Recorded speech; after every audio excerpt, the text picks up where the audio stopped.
Let me tell you something strange about people who are always okay.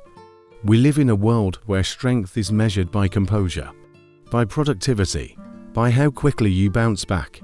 Yet some people move through life carrying quiet storms no one ever sees. They smile on cue, they show up on time, they say, "I'm fine," and sound convincing.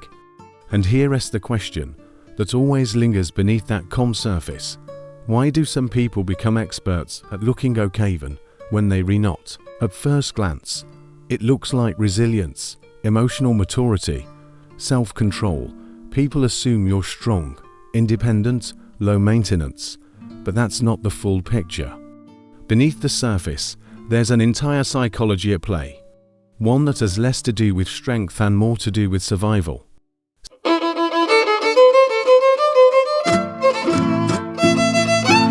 See, for some people, pretending to be okay is not denial. It's not dishonesty. It's not avoidance. It's a language they learned early, a way of staying safe in environments where vulnerability felt risky, where being too much led to distance, where expressing pain didn't bring comfort, it brought consequences. So you adapted. In everyday life, the pattern looks subtle. You downplay your stress. You minimize your sadness. You joke about things that actually hurt. When someone asks how you're doing, you answer quickly, automatically, "I'm good," not because you are, but because explaining the truth would take too long and might ask too much. From the outside, it looks like emotional strength, like you're grounded, like you don't need help.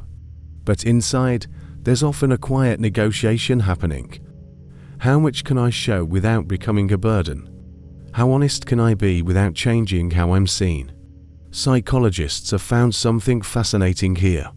People who habitually pretend to be okay aren't disconnected from their emotions. They're hyper-aware of them. They feel deeply. They just learn to keep those feelings contained. Emotion becomes something you manage internally, privately, silently, not because you don't trust others, but because you learn not to rely on being met. And maybe that didn't come from nowhere. For many, this pattern forms in ordinary places, not in obvious trauma, but in emotional inconsistency. Homes where support was unpredictable, where moods shifted without warning, where your role was to stay steady even when things weren't. So you learned something important. Your feelings were safest when they were invisible. You learned to self-regulate early, to process pain alone, to become your own witness. And that skill worked. It helped you function, helped you stay connected, helped you avoid conflict. But here's what's often misunderstood. People who pretend to be okay are not unaware of their suffering. They are intimately familiar with it. They just learned that naming it didn't change anything. Or worse, it made things harder. So they stopped asking for space, stopped explaining themselves, stopped expecting to be held. It's not that you don't feel pain. It's that you learn to carry it quietly. And over time, quiet becomes habit. Habit becomes identity. And identity becomes something others mistake for strength. There's a quiet exhaustion that comes with always being okay. Not because you're hiding something dramatic, but because you're never fully resting. You're always regulating, always containing, always making sure your inner world doesn't spill out. For some, the realization arrives slowly, not in a breakdown but in a dull ache. You notice how often people lean on you, how rarely they ask how you really are, how easily your struggles are overlooked because you've trained everyone not to see them. And you begin to wonder, if I stopped pretending, would anyone stay? This is where the deeper psychology emerges.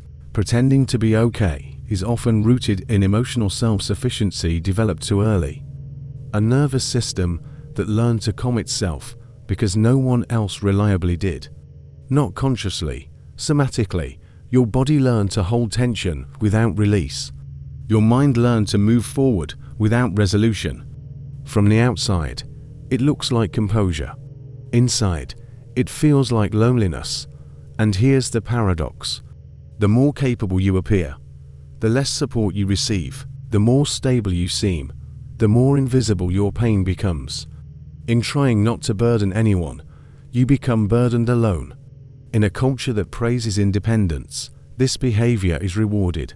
You're admired for being strong, resilient, unshakable, but beneath that praise is a quiet expectation that you will continue to need nothing, that you will remain low impact, that your inner life will never demand space. And that's a heavy role to play, because let's be honest, most of us were never taught how to be vulnerable without collapsing, how to ask for help without shame, how to be seen without performing strength. We were taught to cope, to manage, to keep going.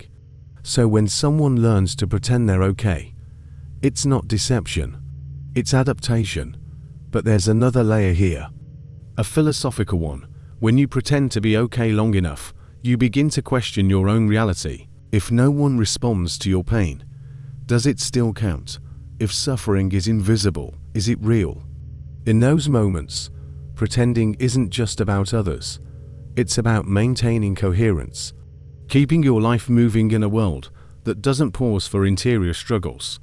In a culture obsessed with positivity, choosing silence can feel safer than honesty. So you become fluent in understatement, you soften your language. You say it's fine when it isn't, because the alternative feels too disruptive. But not everyone who pretends to be okay is at peace.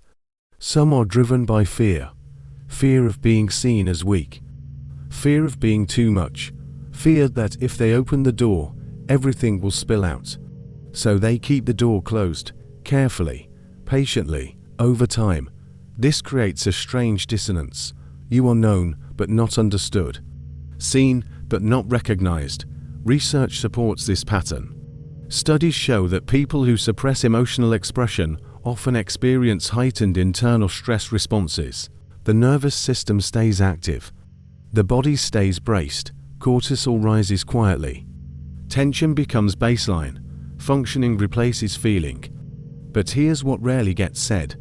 People who pretend to be okay often carry deep emotional intelligence.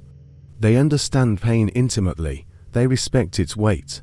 They don't share easily, not because they lack trust, but because they know how serious it is to be seen. And when they finally feel safe, something shifts.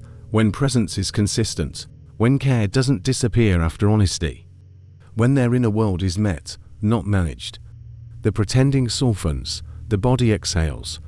The system learns it doesn't have to do everything alone. Maybe that's the deeper invitation here. Not to force vulnerability, not to perform healing, but to allow space where being okay isn't required. Because pretending to be okay doesn't mean you're broken. It means you learn to survive without reassurance. So the next time you notice yourself saying "I'm fine," pause. Not to correct it, but to listen. What might that phrase be protecting? What would happen if you didn't need to be okay, just present? In the end, pretending to be okay isn't weakness, it's endurance. And learning to let yourself be seen slowly, selectively, imperfectly might not be dramatic at all. It might simply be honest. Because sometimes, the bravest thing you can do is stop proving you're okay and let yourself be human instead. And maybe, just maybe, that's what healing actually looks like.